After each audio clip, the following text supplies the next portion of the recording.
എല്ലാവർക്കും നമസ്കാരം. സുലൂസ് TK. Tricks ആരംഭിക്കുന്നു. ഇന്ന് നമ്മൾ പഠിക്കുന്നത് കറണ്ട് അഫയേഴ്സ് ഫെബ്രുവരി 2024 2024 ഫെബ്രുവരിയിലെ കറണ്ട് അഫയേഴ്സുമായി ബന്ധപ്പെട്ട് ചോദിക്കാൻ സാധ്യതയുള്ള എല്ലാ ചോദ്യങ്ങളും നമുക്ക് 1 by 1 ആയിട്ട് മറന്നു പോകാത്ത രീതിയിൽ പഠിക്കാം. ഒന്നാമത്തെ ചോദ്യം, മൂന്നാമതും ഏഷ്യൻ ക്രിക്കറ്റ് കൗൺസിലിൻ്റെ ചെയർമാനായി തിരഞ്ഞെടുക്കപ്പെട്ടത് ആര്? ജയ് ഷാ. മൂന്നാമതും ഏഷ്യൻ ക്രിക്കറ്റ് കൗൺസിലിൻ്റെ ചെയർമാൻ അഥവാ പ്രസിഡൻ്റായി തിരഞ്ഞെടുക്കപ്പെട്ടത് ആരെന്നാണ് ചോദ്യം. ഉത്തരം ജയ് ഷാ എന്നാണ്. Board of control four cricket in India, BCCI. BCCIയുടെ സെക്രട്ടറിയാണ് അദ്ദേഹം, ജയ് ഷാ. അദ്ദേഹമാണ് ഏഷ്യൻ ക്രിക്കറ്റ് കൗൺസിലിൻ്റെ ചെയർപേഴ്സണായി വീണ്ടും മൂന്നാമതും തിരഞ്ഞെടുക്കപ്പെട്ടത്. ഇനി അദ്ദേഹത്തിൻ്റെ പേര് മറന്നു പോകാതിരിക്കാനുള്ളൊരു ട്രിക്ക് ഞാൻ കാണിക്കാം, കണ്ടോ. അദ്ദേഹത്തിൻ്റെ മുഴുവൻ പേര് ജയ് അമിത് ഭായ് ഷാ എന്നാണ്. ജയ് അമിത് ഭായ് ഷാ. ഇനി ഞാൻ ഈ ഭായ് അങ്ങ് മായ്ച്ചു കളയുന്നു.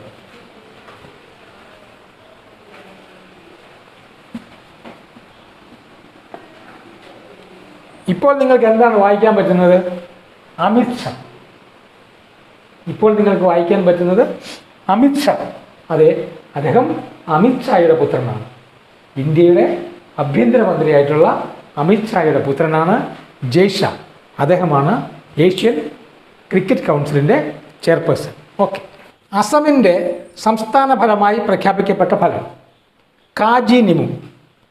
ആസാമിൻ്റെ സംസ്ഥാന ഫലമായി പ്രഖ്യാപിക്കപ്പെട്ട ഫലമാണ് കാജി നിമു.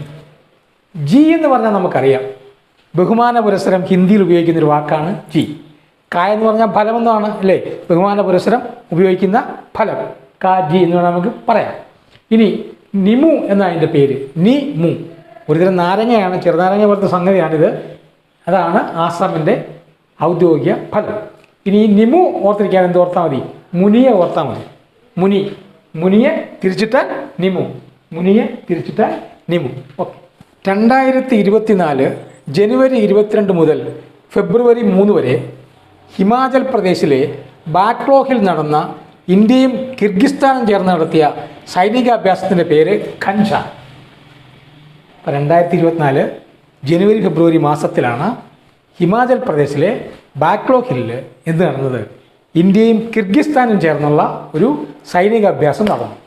കിർഗിസ്ഥാൻ എന്ന് പറഞ്ഞാൽ ഒരു സെൻട്രൽ ഏഷ്യൻ രാജ്യമാണ്. ഈ സെൻട്രൽ ഏഷ്യൻ രാജ്യമായ കിർഗിസ്ഥാൻ സെൻട്രൽ ഏഷ്യയിൽ ഡെവലപ്പ് ചെയ്യുകയും ലോകമാകെ പ്രചരിക്കുകയും ചെയ്ത ഒരു പ്രസിദ്ധമായ ഒരു കഠാരയുടെ പേരാണ് ഖൻഷ. ഇതാണ് ഐറ്റം. ഇത് കഠാരയാണ്. ഈ കഠാര പ്രശസ്തമായി വളർന്നൊരു കഠാരയാണ്, ജെ ആകൃതിയിലുള്ള കഠാരയാണ്. അതിൻ്റെ പേരാണ് ഖൻഷ. അപ്പോൾ ഈ ഫിഗർ മനസ്സിൽ കരുതിയാൽ മതി, പേര് മറക്കുകയില്ല, ഖൻഷ. പശ്ചിമഘട്ടത്തിൽ നിന്ന് 33 വർഷത്തിനിടെ കണ്ടെത്തിയ പുതിയ ഇനം ചിത്രശലഭത്തിന് നൽകിയ പേര് സിഗരറ്റീസ് മേഘമലയൻസിസ്. സിഗരറ്റീസ് മേഘമലയൻസിസ്. നമ്മുടെ പശ്ചിമഘട്ടത്തിൽ നിന്ന് കഴിഞ്ഞ 33 വർഷത്തിനിടെ അപൂർവ ഇനം ഒരു ചിത്രശലഭത്തെ കണ്ടെത്തിയിട്ടുണ്ട്. അത് സിഗരറ്റീസ് എന്ന് പറയുന്ന ചിത്രശലഭങ്ങളുടെ ഒരു വിഭാഗത്തിൽപ്പെട്ടതാണ്. ആ ചിത്രശലഭത്തിന് നൽകിയിരിക്കുന്ന പേര് ഇതാണ്, സിഗരറ്റീസ് മേഘമലയൻസിസ്. സിഗരറ്റീസ് മേഘമലയൻസിസ്. നമ്മുടെ കോഡ് ഇതാണ്, സിഗരറ്റ് വലിക്കുന്ന ചിത്രശലഭം. സിഗരറ്റ് വലിക്കുന്ന ചിത്രശലഭം. ഒരു ചിത്രശലഭം സിഗരറ്റ് വലിക്കുന്നതായിട്ട് നിങ്ങൾ മനസ്സിൽ കണ്ടു നോക്കിയേ, കാണാൻ പറ്റുന്നുണ്ടോ? ഉണ്ടെങ്കിൽ പിന്നെ ഒരു കാലത്ത് ഈ പേര് മറക്കുകയില്ല, സിഗരറ്റ് വലിക്കുന്ന ചിത്രശലഭം, സിഗരറ്റീസ് മേഘമലയൻസിസ്. ലോകത്താദ്യമായി ഏത് വിമാനത്താവളത്തിലാണ് ഗ്രീൻ ഹൈഡ്രജൻ പ്ലാന്റ് സ്ഥാപിക്കുന്നത്? CIAL, Cochin international airport limited. ലോകത്താദ്യമായി ഗ്രീൻ ഹൈഡ്രജൻ പ്ലാന്റ് സ്ഥാപിക്കുന്ന എയർപോർട്ട് എന്ന ചോദ്യത്തിൻ്റെ ഉത്തരം നമ്മളുടെ സ്വന്തം സിയാലാണ്. ഇനി ഞാൻ അങ്ങോട്ട് ചോദിക്കട്ടെ, ലോകത്താദ്യമായി 100% സോളാർ എനർജിയിൽ പ്രവർത്തിക്കുന്ന എയർപോർട്ട് ഏതാണ്? ലോകത്തെ ആദ്യത്തെ 100% സോളാർ എനർജിയിൽ പ്രവർത്തിക്കുന്ന എയർപോർട്ട് ഏതാണ്? അതിൻ്റെ ഉത്തരം സിയാലാണ്. കൊച്ചിൻ ഇൻ്റർനാഷണൽ എയർപോർട്ട് ലിമിറ്റഡ് എന്ന് പറയുന്ന നമ്മുടെ സ്വന്തം കൊച്ചിയിലെ എയർപോർട്ടാണ് ലോകത്താദ്യമായി സോളാർ എനർജിയിലൂടെ പൂർണ്ണമായും പ്രവർത്തിക്കുന്നത്. അവിടെ തന്നെയാണ് ചരിത്രം ആവർത്തിച്ചുകൊണ്ട് ഹൈഡ്രജൻ പ്ലാന്റ് സ്ഥാപിക്കപ്പെടുന്നത്. ഗ്രീൻ ഹൈഡ്രജൻ പ്ലാന്റ് സ്ഥാപിക്കപ്പെടുന്നത് എവിടെയാണ്? നമ്മുടെ സിയാൽ. ഓക്കെ. ഫെബ്രുവരിയിൽ അന്തരിച്ച കവിയും നിരൂപകനുമായ NK ദേശത്തിൻ്റെ യഥാർത്ഥ പേര് N. കുട്ടിക്കൃഷ്ണപിള്ള. NK ദേശം എന്ന് പറയുന്ന കവിയും നിരൂപകനുമായിരുന്ന നമ്മുടെ പ്രിയപ്പെട്ട എഴുത്തുകാരൻ അന്തരിച്ചു ഫെബ്രുവരിയിൽ. അദ്ദേഹത്തിൻ്റെ യഥാർത്ഥ പേരാണ് ചോദിച്ചിരിക്കുന്നത്. N. കുട്ടിക്കൃഷ്ണപിള്ള എന്നാണ് പേര്. N. കുട്ടിക്കൃഷ്ണപിള്ള. N. കുട്ടിക്കൃഷ്ണപിള്ളയ്ക്ക് നമ്മൾ കോഡ് കൊടുക്കുന്നുണ്ട്, ശ്രദ്ധിച്ചോണം. NK ദേശം സമം കു കൃ പിള്ള. നിങ്ങൾ പഠിച്ചു വെക്കേണ്ടത് ഇങ്ങനെയാണ്: കു കൃ പിള്ള, കുട്ടി കൃഷ്ണ പിള്ള. NK ദേശം കു കൃ പിള്ള. ഇനി മറക്കത്തില്ല. ഇനി അദ്ദേഹത്തിൻ്റെ പ്രശസ്തമായ ഒരു ബുക്കുണ്ട്, അതും കൂടെ നമ്മൾ പഠിച്ചു വെക്കണം. അതിൻ്റെ പേര് മുദ്ര എന്നാണ്. മുദ്ര എന്നാണ് NK ദേശത്തിൻ്റെ പ്രശസ്തമായ ബുക്കിൻ്റെ പേര്. മുദ്ര എന്ന് പറഞ്ഞാൽ അറിയാമല്ലോ. മുദ്ര എന്ന് പറഞ്ഞാൽ നിങ്ങൾക്കറിയാം, സീലിനാണ് നമ്മൾ എന്ത് പറയുക? മുദ്ര എന്ന് പറയുക. അത് മറക്കാതിരിക്കാൻ സംഗതി കാണിക്കാം, ശ്രദ്ധിച്ചു കാണണം. സീല് നമ്മൾ അടിച്ചിരിക്കുന്നു, മുദ്ര വെച്ചിരിക്കുന്നു. മുദ്രയാണ് NK ദേശത്തിൻ്റെ പ്രധാനപ്പെട്ട ബുക്ക്. സംസ്ഥാനത്തെ ആദ്യ ക്യാമ്പസ് ഇൻഡസ്ട്രിയൽ പാർക്ക് ആരംഭിച്ചത് എവിടെ? കൊട്ടാരക്കര IHRD എഞ്ചിനീയറിംഗ് കോളേജിലാണ് ആരംഭിച്ചിരിക്കുന്നത്. നമ്മുടെ സംസ്ഥാനത്ത് ക്യാമ്പസ് ഇൻഡസ്ട്രിയൽ പാർക്ക് സ്ഥാപിച്ചിരിക്കുന്നു കൊട്ടാരക്കര IHRD എഞ്ചിനീയറിംഗ് കോളേജ്. അപ്പോൾ ഉത്തരം പഠിച്ചു, കൊട്ടാരക്കര IHRD എഞ്ചിനീയറിംഗ് കോളേജ്. ഇനി ഇത് മറന്നു പോയിരിക്കാനുള്ള ഒരു കോഡ് പറയാം, അത് കണ്ടോണം. ക്യാമ്പസ് ഇൻഡസ്ട്രിയൽ പാർക്ക് ബി ഗോയ്ക്ക്. ഇതാണ് നമ്മുടെ code. Campus industrial park B ഗോയ്ക്ക്. ബി ഗോയ്ക്ക് എന്ന് പറഞ്ഞാൽ ബാലഗോപാൽ. ബാലഗോപാൽ ആരാണെന്ന് നിങ്ങൾക്കറിയാം. കേരളത്തിൻ്റെ ധനകാര്യമന്ത്രി അഥവാ ഫിനാൻസ് മിനിസ്റ്ററാണ് ബാലഗോപാൽ. അദ്ദേഹത്തിൻ്റെ മണ്ഡലമാണ് കൊട്ടാരക്കര. അല്ലേ? എല്ലാവർക്കും അറിയാലോ, ബാലഗോപാലിൻ്റെ മണ്ഡലമാണ് കൊട്ടാരക്കര. ബാലഗോപാലിനാണ് എന്ത് കൊടുത്തിരിക്കുന്നത്? ക്യാമ്പസ് ഇൻഡസ്ട്രിയൽ പാർക്ക് കൊടുത്തിരിക്കുന്നത്. കോഡ് ഇതാണ്: ക്യാമ്പസ് ഇൻഡസ്ട്രിയൽ പാർക്ക് ബി ഗോയ്ക്ക്. ദാറ്റ് മീൻസ് ബാലഗോപാലിന് അഥവാ കൊട്ടാരക്കരയ്ക്ക്. ലോക സർക്കാർ ഉച്ചകോടി വേൾഡ് ഗവൺമെൻറ് സബ്മിറ്റ് നടന്നത് എവിടെ? Dubai, UAE. ഇപ്പോൾ വേൾഡ് ഗവൺമെൻറ് സബ്മിറ്റ് നടന്നു. ലോക സർക്കാർ ഉച്ചകോടി അത് നടന്നത് എവിടെയാണ്? ദുബായിലാണ്. UAE എന്ന് പറഞ്ഞാൽ യുണൈറ്റഡ് അറബ് എമിറേറ്റ്സ്. UAEയിലെ ദുബായിലാണ് എന്ത് നടന്നത്? വേൾഡ് ഗവൺമെൻറ് സബ്മിറ്റ് അഥവാ ലോക സർക്കാർ ഉച്ചകോടി നടന്നത്. നമ്മൾ ഈ ദുബായ് എന്നുള്ളതിനെ വളരെ മനോഹരമായി ഒന്ന് സ്പ്ലിറ്റ് ചെയ്തെടുക്കുന്നു. ഇതാണ് ദുബായ്. നമ്മൾ എന്താക്കുന്നു? ദോഭായ്. ദോഭായ്. സർക്കാർ സബ്മിറ്റിന് നമ്മൾ ചെറുതാക്കുന്നു സാസ. സർക്കാർ സബ്മിറ്റ് സാസ ദോഭായ്. സ ദോഭായ്. ഇതാണ് നമ്മുടെ കോഡ്. സ ദോഭായ്. സർക്കാർ സബ്മിറ്റ് ദുബായിൽ. ഓക്കെ. 2024 പത്മശ്രീ ലഭിച്ച ഇന്ത്യയിലെ ആദ്യത്തെ വനിതാ പാപ്പാൻ പാർവതി ബറുവ. ആസാമിൽ നിന്നുള്ള പാർവതി ബായാണ്. പാർവതി ബറുവ എന്ന് പറയുന്ന സ്ത്രീരത്നത്തിനാണ് ആനപ്പാപ്പാനായിട്ട് പത്മശ്രീ ലഭിച്ചിരിക്കുന്നത്. പാർവതി ബറുവ. ഇനി ഇത് മറന്നു പോകാതിരിക്കാനുള്ള കാര്യം ഞാൻ പറഞ്ഞുതരാം. നിങ്ങൾക്ക് പരിചയമുള്ള ഏതെങ്കിലും ഒരു പാർവതി ആനയുടെ പുറത്ത് ആനപ്പാപ്പാനായി വടിയും പിടിച്ചിരിക്കുന്ന ഒരു സീൻ ഒന്ന് മനസ്സിൽ സങ്കല്പിച്ചോളൂ. അങ്ങനെ നിങ്ങൾക്ക് പരിചയമുള്ള ഏതെങ്കിലും പാർവതി വടിയും പിടിച്ചിരിക്കുന്നതായിട്ട് മനസ്സിൽ സങ്കല്പിച്ചോളൂ. കഴിഞ്ഞു. ഒരു കാലത്തും മറക്കില്ല. പാർവതിയല്ല പാർവതിയാണെന്ന കാര്യം മറക്കരുത്. ഓക്കെ. ലോക ബാങ്കിൻ്റെ 2023 ലോജിസ്റ്റിക്സ് പെർഫോമൻസ് ഇൻഡെക്സിൽ ഇന്ത്യയുടെ സ്ഥാനം 38. ഇപ്പോൾ ലോക ബാങ്കിൻ്റെ 2023 ലോജിസ്റ്റിക്സ് പെർഫോമൻസ് ഇൻഡെക്സിൽ, ലോക ബാങ്കിൻ്റെ ലോജിസ്റ്റിക്സ് പെർഫോമൻസ് ഇൻഡെക്സിൽ റിപ്പോർട്ട് പ്രകാരം ഇന്ത്യയുടെ സ്ഥാനം 38. മറന്നു പോകാതിരിക്കാനുള്ള കോഡ് പറയാം, ശ്രദ്ധിച്ച് കണ്ടോണം. ചെണ്ട കൊട്ടുന്ന ചിത്രശലഭം. ഇതാണ് നമ്മുടെ കോഡ്. ഇതാണ് മനസ്സിൽ പതിപ്പിക്കേണ്ടത്. നിങ്ങളുടെ മനസ്സിൽ പതിപ്പിക്കേണ്ടത് ചെണ്ട കൊട്ടുന്ന ചിത്രശലഭം. ചിത്രശലഭം എന്ന് പറഞ്ഞാൽ അതിൻ്റെ കോഡ് 3 ചിത്രശലഭത്തിൻ്റെ കോഡ് 3. ചെണ്ടയുടെ കോഡ് 8. ചിത്രശലഭത്തിൻ്റെ കോഡ് 3. ചെണ്ടയുടെ കോഡ് 8. 3, 8, 38. മറക്കരുത്. ചെണ്ട കൊട്ടുന്ന ചിത്രശലഭം. ചിത്രശലഭത്തിൻ്റെ കോഡ് 3, ചെണ്ടയുടെ കോഡ് 8, 3, 8, 38. അന്താരാഷ്ട്ര ക്രിക്കറ്റ് കൗൺസിലിൻ്റെ വനിതാ 2020 ബൗളിംഗ് റാങ്കിങ്ങിൽ 2ാം സ്ഥാനം നേടിയ ഇന്ത്യൻ താരം ദീപ്തി ശർമ്മ. അന്താരാഷ്ട്ര ക്രിക്കറ്റ് കൗൺസിലിൻ്റെ വനിതാ 2020 റാങ്കിങ്ങിൽ 2ാം സ്ഥാനം നേടിയ ഇന്ത്യൻ താരം ദീപ്തി ശർമ്മ. ദീപ്തി ശർമ്മയ്ക്കാണ് ബൗളിങ്ങിൽ 2ാം സ്ഥാനം. 2020 ബൗളിങ്ങിൻ്റെ ലോക റാങ്കിങ്ങിൽ 2ാം സ്ഥാനം നേടിയിരിക്കുന്നത് നമ്മുടെ ദീപ്തി ശർമ്മ. രോഹിത് ശർമ്മ നമ്മുടെ മെൻസ് ക്യാപ്റ്റനാണ്. ദീപ്തി ശർമ്മയ്ക്കാണ് എന്ത് 2ാം റാങ്ക് ബൗളിങ്ങിൽ കിട്ടിയിരിക്കുന്നത്. ഇതിന് കോഡ് ഇതാണ്: ദീപ്തി 220.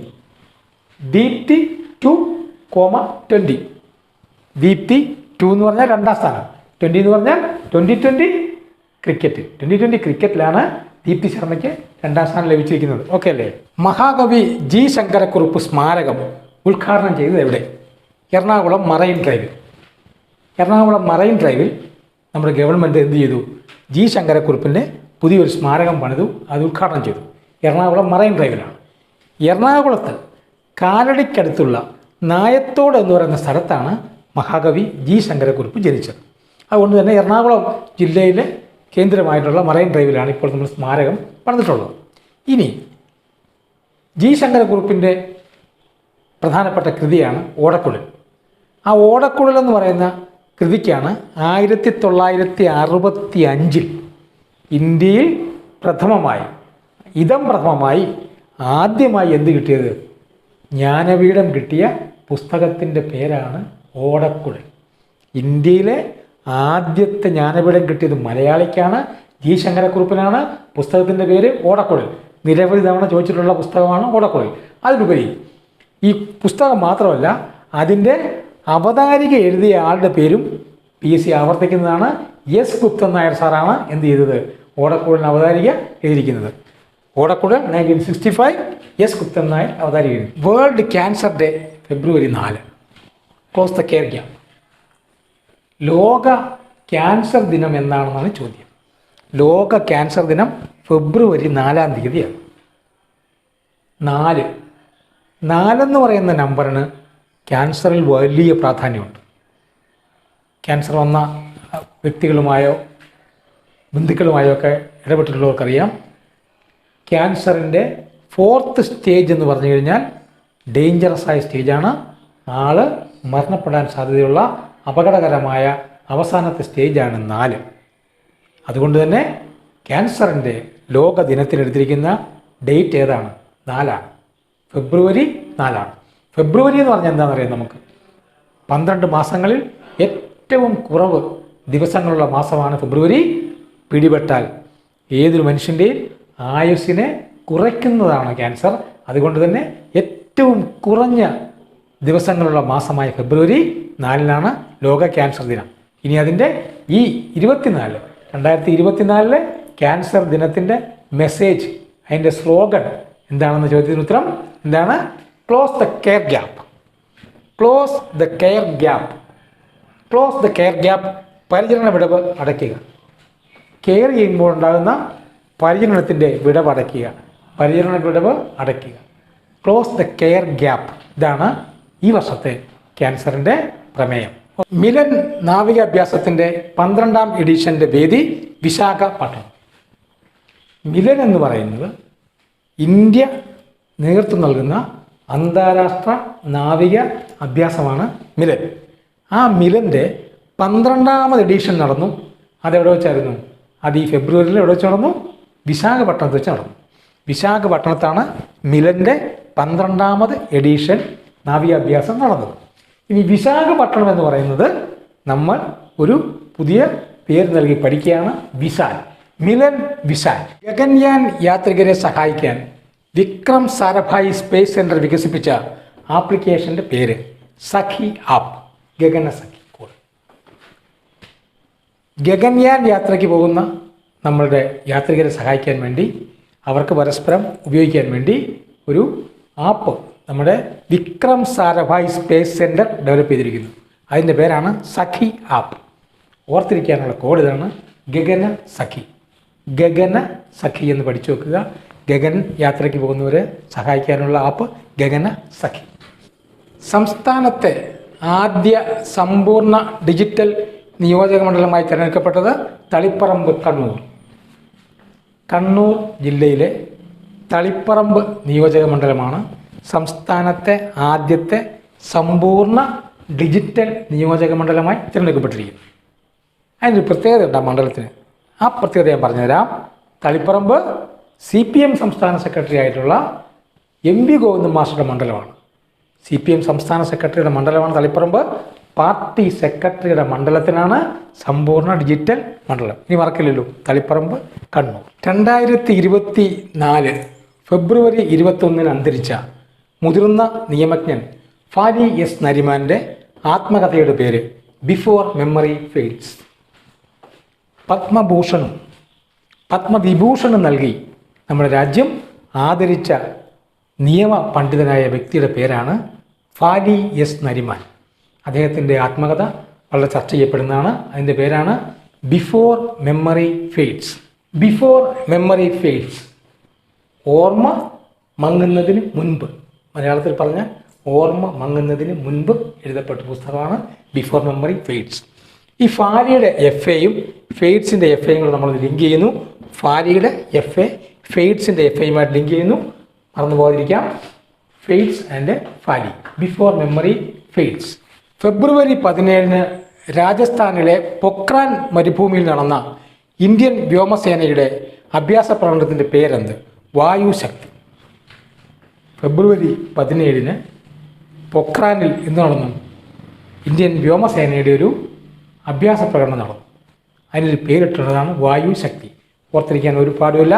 ഇന്ത്യൻ എയർഫോഴ്സിൻ്റെ അഭ്യാസ പ്രകടനമാണ് നടന്നത്. എയർ ഫോഴ്സ് എന്ന് പറഞ്ഞാൽ നമുക്ക് അതിന് എന്ത് മീനിങ് കൊടുക്കാം? വായുശക്തി. Air force, Vayu Shakti. അപ്പം മറക്കണ്ട. തദ്ദേശ സ്വയംഭരണ സ്ഥാപനങ്ങൾ വഴിയുള്ള മുഴുവൻ സേവനങ്ങളും ഓൺലൈനായി ലഭ്യമാക്കുന്ന സംസ്ഥാന സർക്കാർ പദ്ധതി K-സ്മാർട്ട്. തദ്ദേശ സ്വയംഭരണ സ്ഥാപനങ്ങൾ വഴിയുള്ള മുഴുവൻ സേവനങ്ങളും ഓൺലൈൻ വഴിയാക്കുന്ന കേരള സർക്കാർ പദ്ധതിയുടെ പേരാണ് K-സ്മാർട്ട്. ഓർത്തിരിക്കാൻ ഒരു ചിന്ന കാര്യം പഠിച്ചു വെച്ചാൽ മതി. രാജേഷ് സ്മാർട്ട്. രാജേഷ് സ്മാർട്ട്. രാജേഷ് കേരളത്തിലെ തദ്ദേശ സ്വയംഭരണ വകുപ്പ് മന്ത്രിയാണെന്ന് എല്ലാവർക്കും അറിയാം. രാജേഷ് സ്മാർട്ട് എന്ന് പഠിച്ചോ, പിന്നെ ഇത് മറക്കില്ല. അടുത്തത്, ഏത് വാർത്താ സ്ഥാപനമാണ് ഇന്ത്യയിലെ ന്യൂസ് റൂം പ്രവർത്തനം അവസാനിപ്പിക്കുന്നതായി പ്രഖ്യാപിച്ചത്? BBC. ഇന്ത്യയിലെ ന്യൂസ് റൂം പ്രവർത്തനം അവസാനിപ്പിക്കുന്നതായി പ്രഖ്യാപിച്ച വാർത്താ സ്ഥാപനം ഏത്? BBC അഥവാ ബ്രിട്ടീഷ് ബ്രോഡ്കാസ്റ്റിംഗ് കോർപ്പറേഷൻ.